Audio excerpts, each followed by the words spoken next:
The General Assembly will hear an address by His Excellency Borris Johnson, Prime Minister of the United Kingdom of Great Britain and Northern Ireland.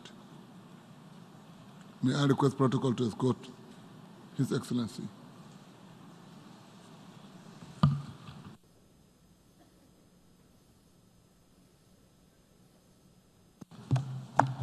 I invite him to address the General Assembly. Thank you. Mr. President, Your Excellencies, ladies and gentlemen, faithful late-night audience. It's customary for the British Prime Minister to come to this United Nations and pledge to advance our values and defend our rules, the rules of a peaceful world, protecting freedom of navigation in the Gulf, to persevering in the vital task of achieving a two-state solution in the conflict in the Middle East. And of course, I'm proud to do all these things. But no one can ignore a gathering force that is reshaping the future of every member of this assembly. There has been nothing like it in history. When I think of the great scientific revolutions of the past, print, the steam engine, aviation, the atomic age, I think of new tools that we acquired, but over which we, the human race, had the advantage, which we controlled, and that is not necessarily the case in the digital age. You may keep your secrets from your friends, from your parents, your children, your doctor, even your personal trainer, but it takes real effort to conceal your thoughts from Google. And if that is true today, in future, there may be nowhere to hide. Smart cities will pullulate with sensors, all joined together by the Internet of Things. Bollards communing invisibly with lampposts, so there is always a parking space for your electric car, so that no bin goes unemptied, no street unswept, and the urban environment is as antiseptic as a Zurich pharmacy. But this technology could also be used to keep every citizen under round-the-clock surveillance. A future Alexa will pretend to take orders, but this Alexa will be watching you, clucking her tongue and stamping her foot. In future, voice connectivity will be in every room and almost every object. Your mattress will monitor your nightmares, your fridge will beep for more cheese, your front door will sweep wide the moment you approach like some silent butler.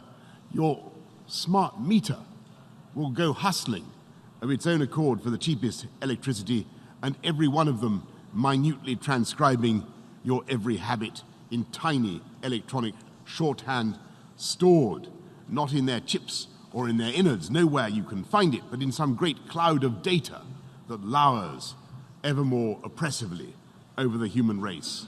A giant dark thundercloud waiting to burst, and we have no control over how or when the precipitation will take place. And every day that we tap on our phones or work on our iPads, as I see some of you are doing now, we not only leave our indelible spoor in the ether, but we are ourselves becoming a resource, click by click, tap by tap, just as the Carboniferous period created the indescribable wealth, leaf by decaying leaf, of hydrocarbons. Data is the crude oil of the modern economy, and we're now in an environment where we don't know who should own these new oil fields. We don't know who should have the rights or the title to these gushers of cash, and we don't know who decides how to use that data. And can these algorithms be trusted with our lives and hopes? Should the machines,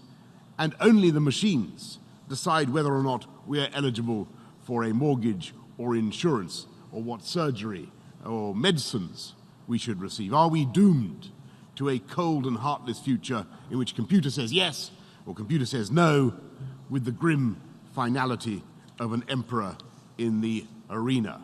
How do you plead with an algorithm? How do you get it to see extenuating circumstances? And how do we know that the machines have not been insidiously programmed to fool us or even to cheat us?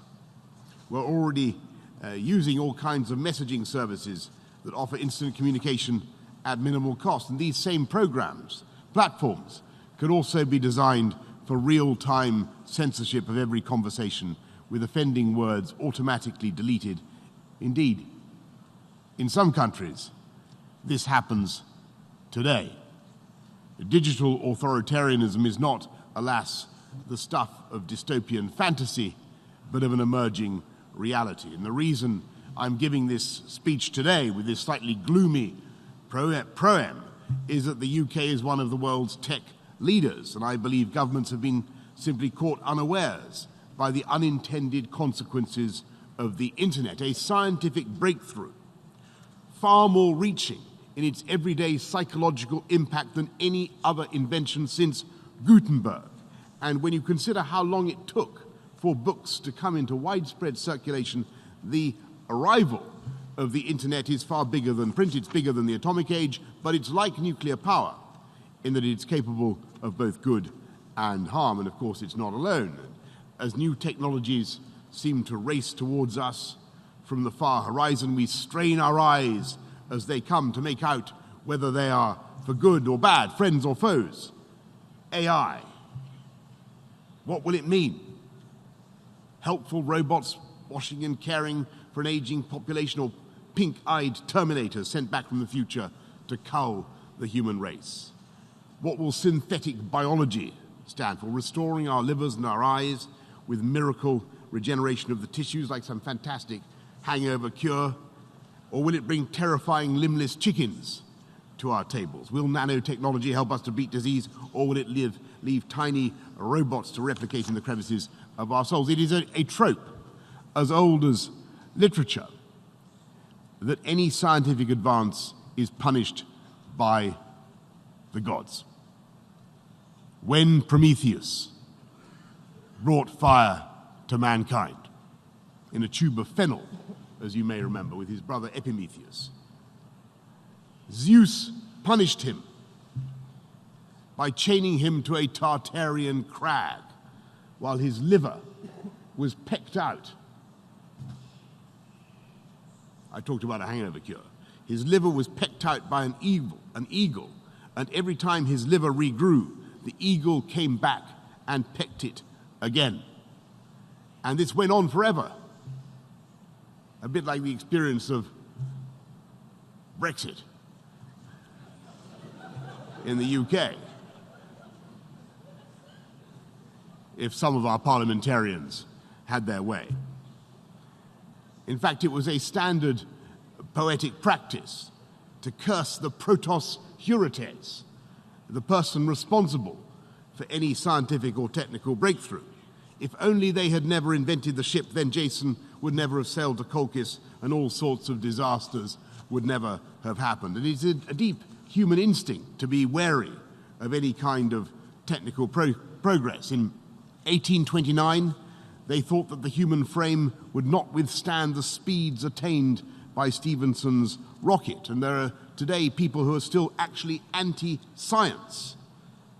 A whole movement called the anti-vaxxers, who refuse to acknowledge the evidence that vaccinations have eradicated smallpox, and who, by their prejudices, are actually endangering the very children they want to protect. And I totally reject this anti-scientific pessimism. I'm profoundly optimistic about the ability of new technology to serve as a liberator and to remake the world wondrously and benignly. Indeed, in countless respects, technology is already doing just that. Nanotechnology, I mentioned earlier, revolutionizing medicine by designing robots a fraction of the size of a red blood cell, capable of swimming through our bodies, dispensing medicine and attacking malignant cells like some Star Wars armada. Neural interface technology is producing a new generation of cochlear implants, allowing the gift of hearing to people who would otherwise not be able to hear the voices of their own children. A London technology company has worked out how to help the blind to navigate more freely with nothing more than an app on their smartphones. New technologies produced in Britain, helping the deaf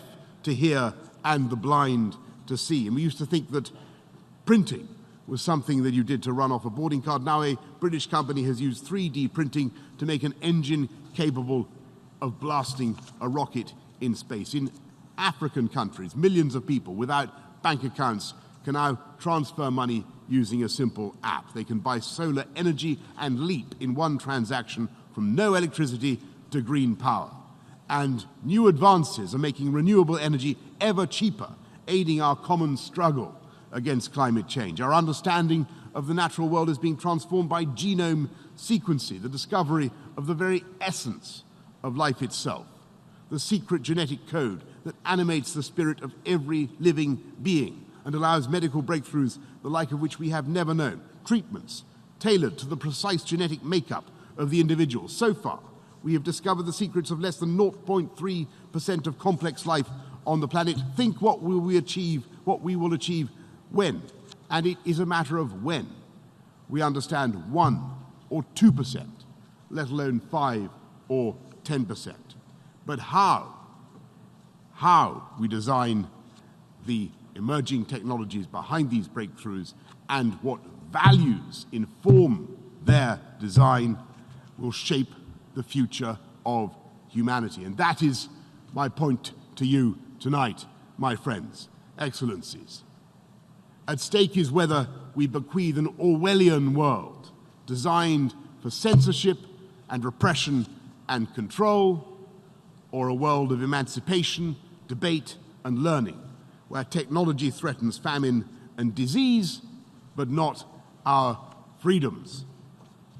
7 decades ago, this General Assembly adopted the Universal Declaration of Human Rights with no dissenting voices, uniting humanity for the first and perhaps the only time behind one set of principles. And our declaration, our joint declaration, upholds freedom of opinion and expression, the privacy of home and correspondence, and the right to seek and impart information and ideas. Unless we ensure that new technology reflects this spirit, I fear that our declaration will mean nothing and no longer hold. So the mission of the United Kingdom and all who share our values must be to ensure that emerging technologies are designed from the outset for freedom, openness, and pluralism, with the right safeguards in place to protect our peoples. Month by month, vital decisions are being taken in academic committees, company boardrooms, and industry standards groups. They are writing the rule books of the future, making ethical judgments, choosing what will or will not be rendered possible. Together, we need to ensure that new advances reflect our values by design. There is excellent work being done in the EU, the Commonwealth, and of course the UN, which has a vital role in ensuring that no country is excluded from the wonderful benefits of this technology and the industrial revolution it is bringing about. But we must be still more ambitious.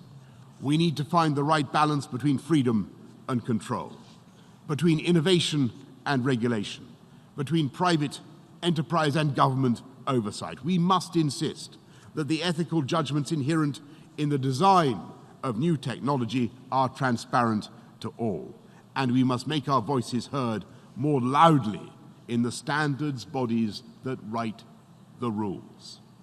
Above all, we need to agree a common set of global principles to shape the norms and standards that will guide the development of emerging technologies. So, and here's the good news, I invite you next year to a summit in London, a wonderful city,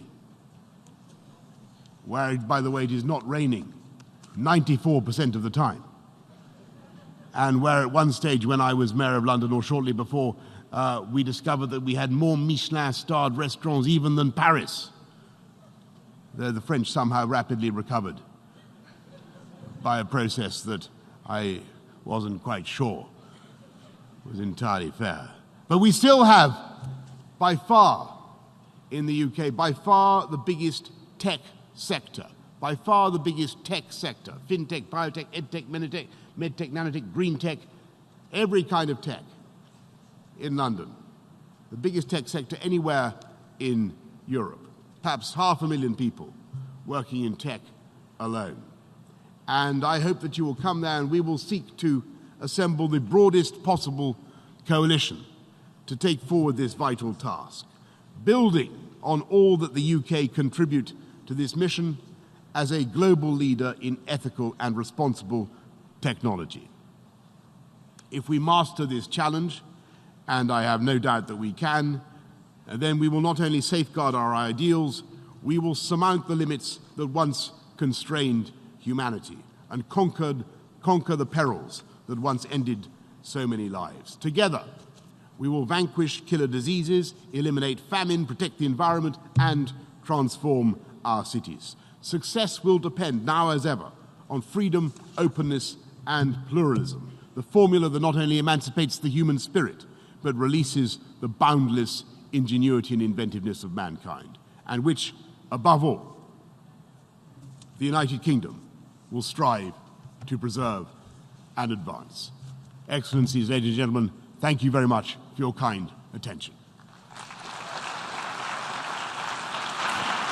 I thank the Prime Minister of the United Kingdom of Great Britain and Northern Ireland, and I request protocol to escort His Excellency.